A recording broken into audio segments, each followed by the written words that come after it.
Muito boa tarde a todos, as minhas saudações e o gosto de aqui poder regressar uns meses depois de outubro, se não estou em erro, quando estive numa conferência nesta mesma sala, como lembrava o Sr. Vice-Reitor.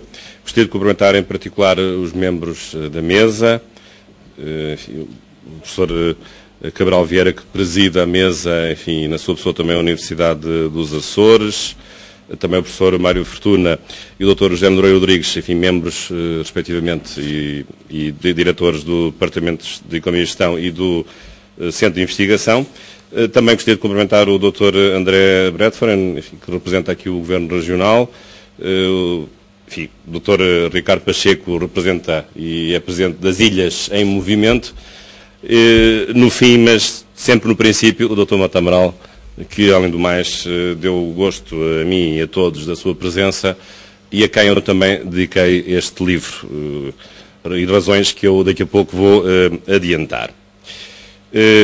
Esta, para mim, é uma circunstância feliz de aqui poder estar nos Açores, em Ponta Delgada, até porque os meus laços, neste caso com a Universidade dos Açores, não são de agora. Vejo na assistência o professor Avelino Menezes, com quem tive alguns trabalhos em tempos, mas fico feliz por, neste momento, também o Instituto de Direito Público, associado à Faculdade de Direito da Universidade Nova de Lisboa, ter recentemente estabelecido um protocolo com a Universidade dos Açores, protocolo esse que também permitirá no futuro desenvolver trabalhos em conjunto. Aliás, até trago uma publicação desse Instituto, que é o número que acaba de sair da Revista de Direito Público, aliás, é a única revista de Direito Público do país, e é editada precisamente por esse Instituto, revista também de que sou diretor.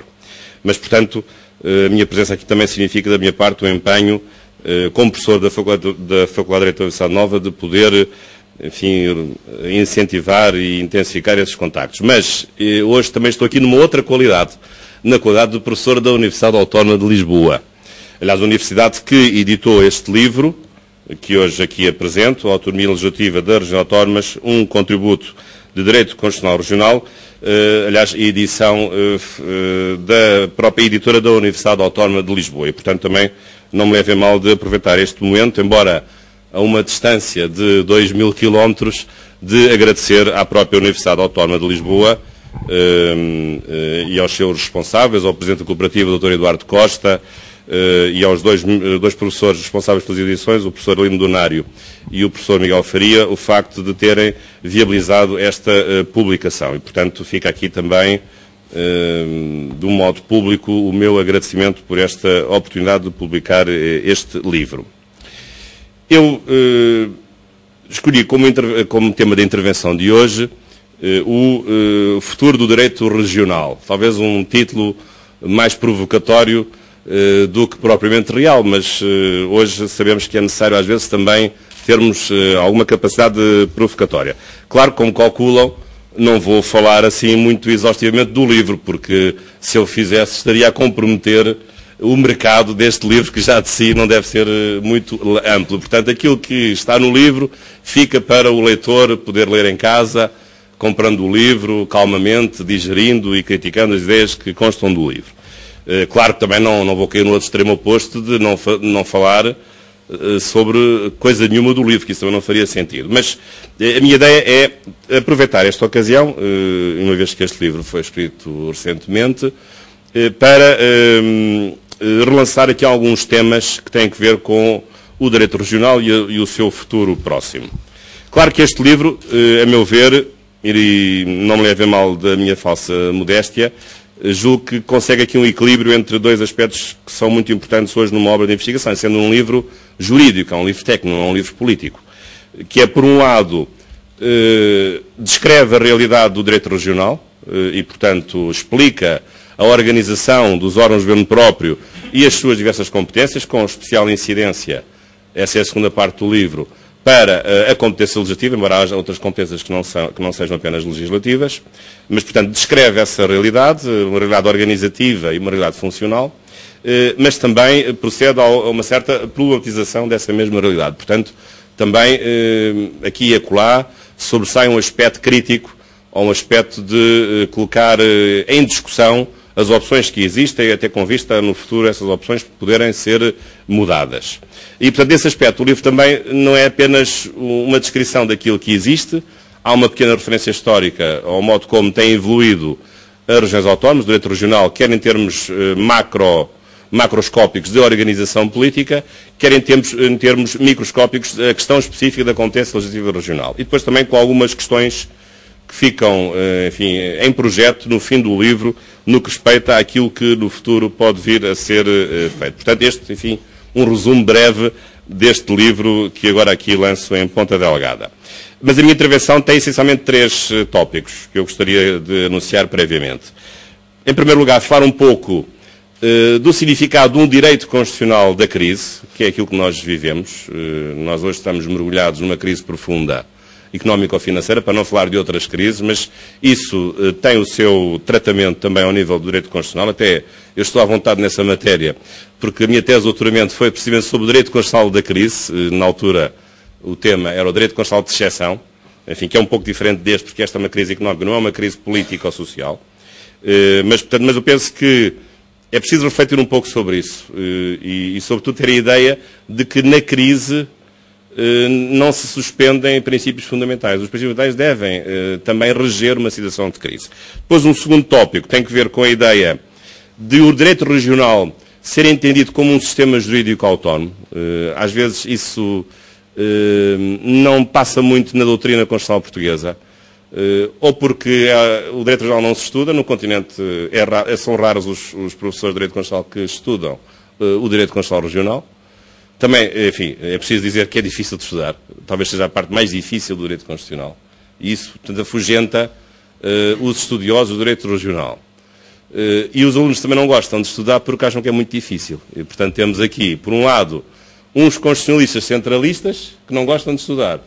E os alunos que acham que é difícil também não querem estudar. Portanto, ficamos aqui com um problema que é um certo acantonamento ou uma certa redução do espaço crítico em relação ao direito regional. Eu lamento muito isso e também este livro contribui para, enfim, estimular estudos também em matéria do direito regional. Mas queria referir o direito regional do ponto de vista da sua ordem, como ordem jurídica. E depois, como terceiro tópico, pensar em alguns aspectos que no futuro devem ser reequacionados de aperfeiçoamento do direito regional. Quer isso aconteça através de uma revisão constitucional, que neste momento não está ainda em aberto, quer isso aconteça através de uma intervenção legislativa ordinária que seja feita ao nível dos estatutos ou mesmo em legislação de natureza ordinária. Portanto, estes são os 3 tópicos que eu vou referir na minha intervenção. E o primeiro deles relaciona-se com a análise do direito constitucional na situação de crise. Sabemos que essa crise é uma crise profunda, é uma crise, infelizmente, menos temporária do que nós tínhamos suposto aqui há uns meses atrás, e nós temos que lidar com ela, porque não podemos viver fora dessa crise. Essa crise existe e nós temos que lidar com ela. Cada um lidará dentro do seu meio próprio, como destinatários da crise ou como sujeitos, portanto, como consumidores, como produtores ou como decisores políticos no contexto dessa crise. Mas às vezes a opinião pública fica com a ideia de que as medidas que são tomadas são medidas que é difícil de compreender, porque às vezes são medidas que preferem um lado mais fácil do sacrifício que é imposto, porque se aplica a pessoas que vão refilar menos quando recebem um sacrifício, e às vezes são medidas de crise que apenas visam o imediato do encaixe financeiro e não são medidas que possam estar mais adequadas a uma perspectiva de longo prazo ou de médio prazo. Até porque na política, como sabem, não há longo prazo. Na política só há curto prazo. Lembro-me sempre da célebre frase de John Maynard Keynes que dizia que no longo prazo estávamos todos mortos. Mas na política isso ainda é mais verdade. Na política, infelizmente, em geral, não estou a fazer nenhuma acusação particular, vive-se muito no curto prazo, ou vive-se muito no ciclo político, no ciclo eleitoral, que é de 4 anos. Mas isso é um problema, porque isso pode comprometer medidas que devam ser tomadas com uma maior perspectiva de duração e que, às vezes, por força do ciclo eleitoral, têm que ser tomadas de um modo mais comprimido, pondo em causa até os próprios resultados que se pretende alcançar. E reparem que esta questão da crise já tem, aliás, aqui na região autónoma dos Açores, uma consequência imediata, que neste momento há até um processo de fiscalização no Tribunal Constitucional que se destina a obter a declaração de inconstitucionalidade por parte do Tribunal em relação à tal sobretaxa que todos pagaram em dezembro e que, de acordo com uma lei da República, reverte inteirinha para a República, para o Estado, e não para a região autónoma, quando ela, sendo cobrada numa região autónoma, neste caso os Açores, ou na Madeira é igual, o efeito será, aliás, para as duas regiões, se for um efeito de inconstitucionalidade, reverte em parte, de acordo com a lei das finanças regionais, para as regiões autónomas. E norma que não foi respeitada por essa lei orçamental que, enfim, colocou os 100% da receita na órbita do Estado, portanto, como receita estadual. Portanto, para além disto, há outras questões no continente, temos questões mais complexas da suspensão dos subsídios, enfim, na Madeira também, neste momento, a situação é a que sabemos de uma intervenção também financeira de assistência e, portanto, os Açores não têm esse contexto particular, mas, portanto, nós vivemos mergulhados nesta questão da crise. E até tenho ouvido da parte de muitos opinion makers, de variedíssima ordem, as coisas mais fantásticas, de que na crise, quando há crise, não há Constituição, ou a Constituição está suspensa, ou a prioridade é do financiamento e, portanto, todas essas coisas de que os constitucionalistas falam são fantasias de pessoas teóricas que não vivem no mundo da realidade e, portanto, tudo isso são floreados de constitucionalistas que não têm a noção da realidade e não estão com os pés assentes na terra. Essas pessoas esquecem-se que a Constituição é a lei principal de um país e é a lei fundadora de um poder político e que legitima esse próprio Estado, a Constituição que é, em geral, um bilhete de identidade do próprio país. E, portanto, penso que esses assuntos da Constituição não podem ser tratados com o relativismo com que, infelizmente, têm sido tratados por vários setores da opinião pública. Bom, mas agora a questão da crise. Aqui a minha preocupação é esta. Há um direito constitucional da crise, como há um direito constitucional da normalidade. Nós, em geral, vivemos na normalidade. Ainda bem. E, portanto, as regras constitucionais que existem são regras que atendem à normalidade. Enfim, os países, enfim, mais ricos, mais pobres, lá vão andando em circunstâncias de normalidade. Mas as Constituições também têm uma resposta a situações de anormalidade, de crise, ou de emergência, ou de necessidade, ou de urgência. Enfim, há muitos nomes. Essa questão não é de agora. Aliás, desde que o direito é direito, há certas regras, que já vêm, aliás, do direito romano, que tendem a adaptar um regime político, portanto, em um regime constitucional a partir do século XVIII, quando apareceram as Constituições em sentido moderno, a circunstâncias de crise. Precisamente porque, às vezes, quando há uma crise, é preciso tomar medidas mais drásticas, que têm, em geral, o tom de serem medidas temporárias para permitir resolver essa crise, para que depois possamos voltar à normalidade e para não estarmos sempre numa situação de exceção. E, portanto, esta é a lógica do direito constitucional da crise ou do direito constitucional de exceção. Portanto, admitir que o direito constitucional é um direito constitucional de normalidade, mas esse direito constitucional de normalidade deve, nele próprio, precaver-se, oferecendo uma solução de crise que seja temporária, respeitando certos princípios, para debelar essa crise, pelo tempo em que ela ocorrer, será breve, nós acreditamos nisso, para que depois se regresse, então, a uma constituição de normalidade, a um regime constitucional de normalidade. Este tema é um tema vastíssimo, que tem sido estudado ao longo da história do direito constitucional. Enfim, como vos disse, o próprio direito romano tinha um princípio muito importante que se formulava da seguinte forma: salus publica suprema lex. Portanto, a salvação pública, a salvação do Estado era a suprema lei. E, portanto, em nome da salvação do Estado, ou seja, da sobrevivência, da unidade nacional, da independência, todos os outros direitos que existissem, ou todas as outras regras, deveriam ser subordinadas a este fim último de salvar a independência, ou salvar a República, ou salvar o Estado, salvar o poder político, salvar a soberania. Portanto, do modo geral. Claro que este princípio é um princípio que tem lógica, porque responde a uma ideia de ponderação de bens, a ideia de que numa crise pode haver uma nova hierarquia de valores e de princípios, com certeza, mas este princípio, assim como está, é perigosíssimo, porque é a porta aberta para as ditaduras se eternizarem no poder. Aliás, foi isso que aconteceu durante muitos anos com o direito constitucional de exceção. Aliás, noutro tempo histórico, por exemplo, Napoleão Bonaparte, que era, aliás, um grande gênio político e militar, como sabemos, embora de curta duração, mas de intensa vida política, enfim, governou cerca de 16 anos, portanto, entre 1799, a primeira Constituição Napoleónica, até 1815, quando é derrotado em Waterloo, nos arredores de Bruxelas, a batalha que o põe fim à sua vida política. Ele depois é deportado para a Ilha de Santa Helena. Mas Napoleão, numa das suas constituições, das 3 que fez, tinha precisamente uma regra que era bem sintomática da ideia da exceção de ditadura, não da exceção da democracia ou da exceção de um Estado de Direito, que era a ideia da suspensão total da Constituição. Ora, quando uma Constituição é suspensa totalmente, essa Constituição perde completamente a sua capacidade de domar, de controlar a realidade constitucional. E então isto serve para quê? Serve para dizer o seguinte: nós não podemos viver, quer seja formalmente, quer seja informalmente, numa situação de suspensão da Constituição. E não podemos viver de suspensão dos princípios fundamentais de uma Constituição. Mesmo numa situação de crise, a Constituição existe, deve ser respeitada, embora ela se deva acomodar a essa circunstância de crise. Claro que o problema que nós temos hoje no texto constitucional português é este. Nós não temos um mecanismo de estado de necessidade económico ou financeiro. Isso não foi declarado. Os nossos constituintes não o fizeram. Não é nenhuma crítica ao Dr. Mota Amaral.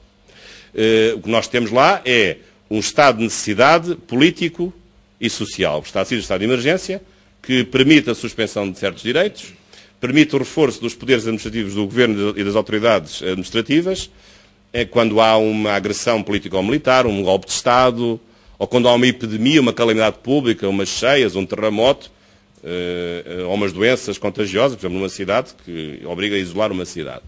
Portanto, mas nós não temos na Constituição nenhum mecanismo de declarar um estado de exceção por razões económico-financeiras.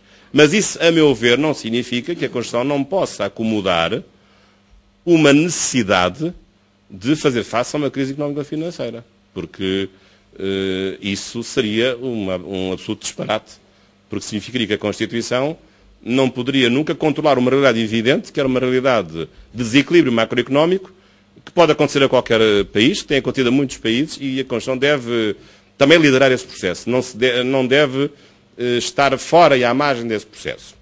Agora, mas isso não significa que certos princípios constitucionais possam ser postergados em nome dessa crise.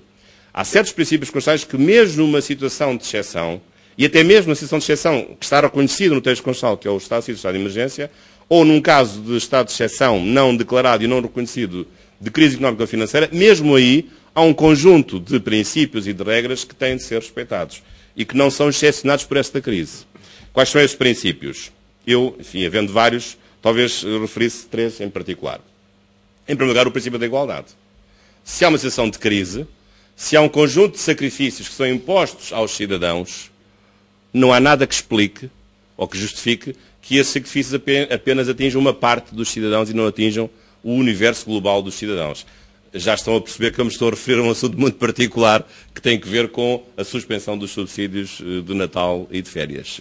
Porque se há uma justificação de crise para a suspensão desses subsídios, então essa medida devia ser uma medida tomada sobre todos os portugueses, ou sobre toda a população ativa, ou mesmo aqueles que já não trabalham. Não percebem porque é que essa medida se aplica especificamente apenas a um setor desses portugueses que trabalham, e portanto uma medida que no fundo configura na prática um imposto só pago por uma parte dos contribuintes e não por todos os contribuintes ou por todos aqueles que têm uma capacidade contributiva. Isso é um princípio. Isso é um princípio muito importante. A igualdade tem esta refração. Neste exemplo, poderia até referir outros exemplos. Ou a questão, por exemplo, do princípio da proporcionalidade. A proporcionalidade significa que, em situações de crise, só se deve pedir mais a quem pode mais e deve-se pedir menos a quem pode menos. Portanto, não podemos ter medidas exageradas, exorbitantes, desnecessárias, não indispensáveis, ou pelo menos não adotar medidas que tenham o mesmo efeito, mas que sejam medidas menos gravosas para os seus destinatários. E, portanto, isto é uma questão também muito séria a respeito do princípio da proporcionalidade, que também deve funcionar no direito de exceção e em situações de crise. Aliás, o estado de sítio e o estado de emergência, previsto no artigo 19 da Constituição, tem lá, talvez seja o artigo da Constituição, que mais invocações faz do princípio da proporcionalidade. Ora, se a proporcionalidade é um princípio que rege o estado de sítio e o estado de emergência, portanto, um estado de necessidade política ou social, por maioria de razão, esse princípio também se deve aplicar quando a crise é uma crise económica ou financeira, embora essa não esteja diretamente reconhecida na Constituição. Já agora, um outro princípio muito importante, de que se tem falado muito, é o princípio da confiança. Aliás, três princípios, estes três que eu estou aqui a sintetizar, todos referidos a um super princípio do Estado de Direito. O que é que diz o princípio da confiança? Diz uma coisa simples, mas que é muito importante. É que o Estado, no exercício do seu poder público, sobretudo no exercício do poder legislativo, deve respeitar as expectativas geradas nos seus destinatários, nos seus cidadãos. E, portanto, não é legítimo, do ponto de vista da proteção da confiança, a mudança abrupta, injustificada da legislação, pondo em causa carreiras, projetos de vida que os cidadãos entenderam levar por diante porque acreditaram que o Estado tinha uma só palavra e que não ia, a meio do caminho, mudar as regras do jogo. E, portanto, esse princípio da confiança, que tem tido, aliás, por diversas vezes, referências na jurisprudência do Tribunal Constitucional, é hoje um princípio também decisivo, sobretudo quando há um momento turbulento de alterações legislativas. Certamente que eu compreendo a circunstância atual, que é difícil na aplicação desse princípio, sobretudo porque, do ponto de vista da ciência económica, as coisas também se tornaram cada vez mais imprevisíveis. E, portanto, temos aqui uma incerteza cada vez maior, um contexto cada vez mais aleatório de nós não sabermos a evolução futura das variáveis macroeconómicas. Mas isso não significa que este princípio tivesse desaparecido.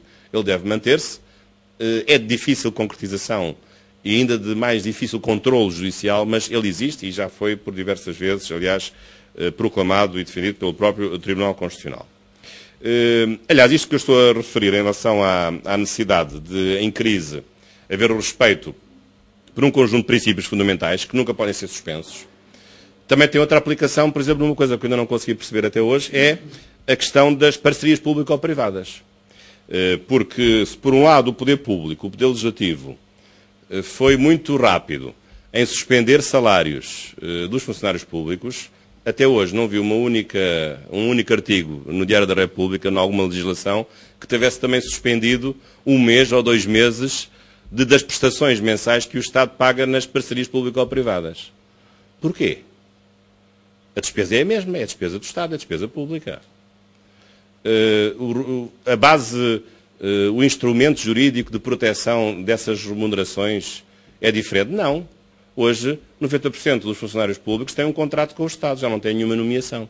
A nomeação é restrita só às funções de soberania, polícias, militares, juízes. Então, e as parcerias público-privadas também não são um contrato, mas porque é que o contrato das PPPs é, pelos vistos, blindado e o contrato de trabalho do emprego público não tem qualquer proteção, não vale nada? Portanto, o Estado pode, unilateralmente, suspender salários que estão contratualizados com os funcionários públicos, com cada funcionário público. Mas com as PPPs não pode fazer nada? Claro que não, esse argumento não consigo entender. E, portanto, então a crise é só para os funcionários públicos? Portanto, com certeza que nas PPPs há obras públicas e também há funcionários. Também há trabalhadores privados. Que sorte que eles têm. Porque, então, todos os trabalhadores das PPPs, das empresas multinacionais, a maior parte delas, estão a coberto de não terem qualquer suspensão dos seus salários, mas o dinheirinho é o mesmo, que é o dinheiro público, não é dinheiro privado. Porque quem paga as PPPs também é o Estado, como paga os salários dos funcionários públicos. Sinceramente, eu não consigo perceber esta lógica de haver aqui um tratamento diferenciado entre admitir-se unilateralmente a suspensão dos salários dos funcionários públicos e não se admitir tocar até à data, pelo menos até ao momento ainda não havia nenhuma medida, espero que isso mude em breve, em relação às PPPs. Claro que aqui o Estado admite que tem aqui um medo, que é o seguinte: é que as PPPs têm por trás de si grandes escritórios de advogados, têm excelentes juristas que conseguiram blindar contratos e, portanto, como o funcionário público, coitado, não tem um escritório de advogados por trás, portanto, nós vamos já ao dinheirinho dos funcionários públicos, mas às PPPs não podemos tocar porque aqueles contratos são contratos blindados. Mas isso, salvo o despeito, não tem qualquer fundamento, porque o instrumento de intervenção do poder é exatamente o mesmo. O Estado suspendeu os salários, os subsídios, por um ato legislativo, pode fazer exatamente o mesmo com os contratos das PPPs. Aliás, até há um regime legal das PPPs, basta alterar esse regime. Só que, infelizmente, muitos desses contratos são feitos contra o Estado, contra os interesses públicos, porque o risco corre normalmente por conta das entidades públicas e não por conta das entidades privadas. Portanto, há também aqui um problema de desequilíbrio do mau negócio que foi feito, na maior parte dos casos, entre o poder público, as entidades públicas e as entidades privadas que fizeram esses contratos tipo PPP. Mas isso, sinceramente, precisa ser revisto. Eu não acredito, sinceramente, se o Estado tomar uma medida que eu espero que venha a tomar, de suspensão também, por uma questão de igualdade e de moralidade na distribuição dos sacrifícios, da despesa que tem com os PPPs, eu não acredito que haja um tribunal que venha dizer que nas PPPs não se pode tocar, mas que aceite que os subsídios aos funcionários públicos, esses já sejam suspensíveis. Não acredito. Porque o princípio é exatamente o mesmo. Qual é o princípio? É o princípio de que a crise é para todos. E, portanto, por que razão não se pode tocar na remuneração que o Estado paga às empresas multinacionais das PPPs e já se admite que essa questão seja colocada em relação aos funcionários públicos? Não sei qual é a razão. Às vezes fala-se noutro argumento, o problema da liquidez imediata, porque suspendendo aos funcionários, o dinheirinho já não sai. Despesa pública que já não é feita. Enquanto as PPPs, a questão é diferente. Não vejo como, porque todos os meses ou anos o Estado gasta e não é pouco com as PPPs. Portanto, do ponto de vista da despesa pública, embora seja menos a despesa com as PPPs do que com uma parte dos salários da função pública, mas pelo menos é uma medida que vai compensar em parte, porventura, enfim, aquilo que se gastaria não suspendendo parte desses subsídios. Mas, portanto, fica aqui uma reflexão sobre, às vezes, aquilo que se diz, que eu penso que não tem fundamento, do caráter blindado dos contratos de BPPs e, portanto, daí, às vezes, a conclusão que se tira, enfim, como água, de que não é possível intervir nesses contratos e não é possível que o Estado suspenda unilateralmente essas remunerações. Até porque hoje o direito administrativo da contratação pública até é bastante sofisticado. E há vários princípios aplicáveis, desde logo o princípio da alteração das circunstâncias. Mas isso é lógico. Então, se o Estado deixa de ter dinheiro, vai continuar a manter uma obra em relação à qual não tenha para pagar? Isto é alguma lógica? Isto não tem lógica nenhuma. Mas esse princípio já existe. Aliás, um princípio que veio do direito privado, o princípio da alteração fundamental das circunstâncias. E nos contratos públicos, como sabemos, o Estado, ou as entidades públicas em geral, têm poderes de autoridade que não têm nos contratos privados. Poderes de modificação unilateral do contrato. Poderes de reequilíbrio financeiro do contrato. Porquê é que o Estado não utiliza esses mecanismos? Isso está previsto no Código da Contratação Pública. Mas até agora não ouvi uma palavra. Mas como temos connosco o Dr. Montagnal, que é deputado da República, certamente que ele será portador dessa preocupação junto do Parlamento de todos nós. Bom, mas eu queria agora entrar num segundo tópico da minha intervenção, para não me alongar, que tem que ver com a seguinte ideia. A ideia de que o direito regional é uma ordem jurídica própria. Às vezes nós não temos muito esta noção, pensamos que o direito português é o direito do Estado, mas, na verdade, nós em Portugal temos 3 ordens jurídicas, não temos só uma. Temos a ordem jurídica nacional ou estadual, temos a ordem jurídica açoriana e a ordem jurídica madeirense. Por muito que isso custe a alguns empedernidos centralistas, essa é que é a dura realidade. E, portanto, temos 3 ordens jurídicas. E o próprio direito regional, neste caso açoriano, por exemplo, corresponde não a um caos, mas a um cosmos jurídico, porque tem princípios próprios. Desde logo tem fontes próprias, fontes normativas. Há leis regionais, além do próprio Estatuto Político Administrativo corresponder a uma lei, embora sendo do Estado, da República, tem um campo de aplicação e um conteúdo específicos definidos na própria Constituição. Por outro lado, este direito regional também tem sujeitos próprios, porque há entidades públicas regionais, desde logo a própria região autónoma, que é uma pessoa cativa de direito público, e entidades que são de direito regional, que não se confundem com entidades de outras partes do território português. E depois um âmbito próprio de aplicação, que está pré-definido, que é o território das 2 regiões autónomas. E, portanto, julgo que é importante lembrar esta ideia de que o direito regional é uma ordem jurídica própria. Aliás, ideia em muito boa hora criada na Assembleia Constituinte, quando aprovou a Constituição de 76. Penso que é importante assinalar as virtualidades e até as virtudes da Constituição Portuguesa. Enfim, já muito modificada em muitos aspectos, mas penso que a Constituição Portuguesa, em 76 e até à data, tem sido um texto constitucional importante e no momento em que foi aprovado, foi um texto muito inovador para a época, nos anos 70. E reparem que este texto constitucional tem acompanhado, a meu ver, com suficiência, enfim, digamos, até com boas notas, as reformas que Portugal tem desenvolvido até hoje. Nós estamos hoje num momento de crise, de lamento e de desânimo geral. Mas se nós olharmos para trás, Portugal fez muito em 35 anos. Fizemos várias reformas ao mesmo tempo, ou até várias revoluções. Fizemos uma reforma política, passámos de uma ditadura para uma democracia. Fizemos uma reforma económica, passámos de uma economia agrária, pouco industrial, dirigida, fechada, para uma economia aberta, uma economia modernizada, integrada num espaço maior. Fizemos uma reforma também económica num espaço alargado da União Europeia, a partir de 86, com a Comunidade Económica Europeia. Fizemos também uma reforma nas nossas mentalidades e nos nossos costumes. Tornámos um Portugal desenvolvido, uma reforma social em vários aspectos, com o Sistema Nacional de Saúde a funcionar.